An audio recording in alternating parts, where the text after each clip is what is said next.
एक बार महात्मा बुद्ध एक गांव में अपने शिष्यों सहित घने पेड़ की छांव के नीचे बैठ थे। आसपास के गांवों से बहुत से लोग अपनी मानसिक समस्याएं लेकर महात्मा बुद्ध के पास आ रहे थे। महात्मा बुद्ध उन सब की मानसिक परेशानियों का समाधान देते। सब लोग काहुशी काहुशी अपनी समस्याओं का समाधान पाकर वहां से लौट रहे थे।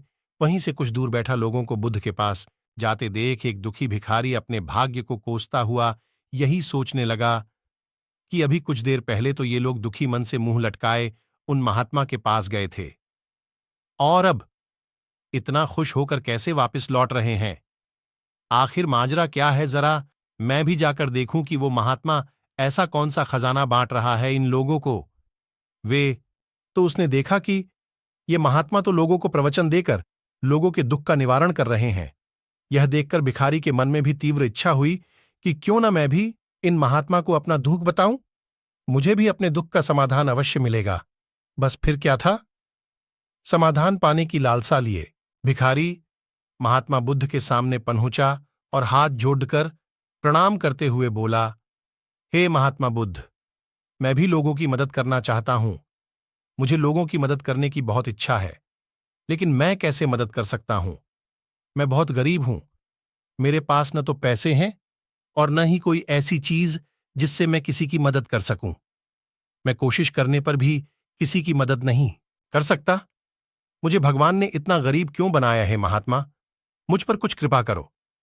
इतना बोलते हुए भिखारी रोने लगा।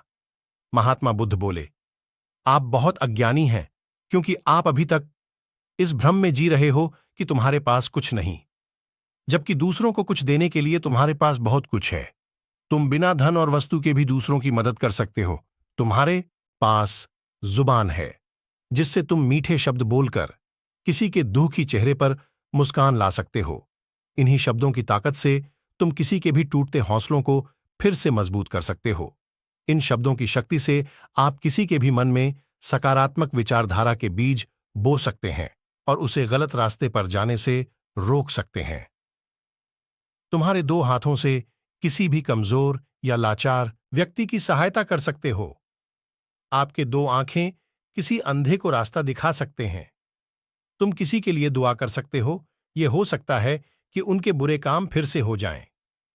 आप किसी के अच्छे स्वास्थ्य की कामना कर सकते हैं, लेकिन अज्ञानतावश तुम अब तक इस बात को समझ नहीं पाए और इस भ्रम में अब तक जीते रहे कि तुम्हारे पास मदद करने के लिए कुछ नहीं। किसी की मदद करने के लिए धन और वस्तु का होना अनिवार्य नहीं है। बिना धन और वस्तु के भी हम कई प्रकार से लोगों की मदद कर सकते हैं। महात्मा बुद्ध के ज्ञान से भरे ये सुंदर शब्द सुनकर भिखारी के चेहरे पर मुस्कान आ गई और वह खुशी से झूमता हुआ वहां से चला गया। आजकल बहुत से लोग यह सोचकर दुखी होते हैं कि मेरे पास ये नहीं है, बल्कि जो संतुष्ट रहना सीखें और बिना मतलब के लोगों की मदद करें। इन्हीं से आपको परम सुख की प्राप्ति होगी।